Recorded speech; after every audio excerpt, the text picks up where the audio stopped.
Hello everyone, in today's video, I'm going to show you how to create a username in Phantom Wallet.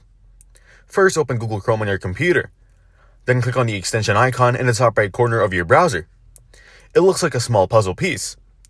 Now find and click on Phantom Wallet from the list of extensions to open it. Next, enter your wallet password and press enter to unlock your Phantom Wallet. Once inside, click on the profile icon in the top left corner of the Phantom Wallet interface. Now click on settings to access your wallet settings.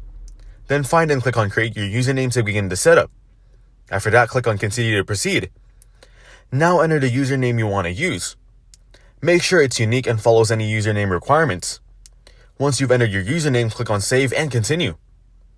Now you'll be asked to select an emoji to personalize your username. Choose one that you like.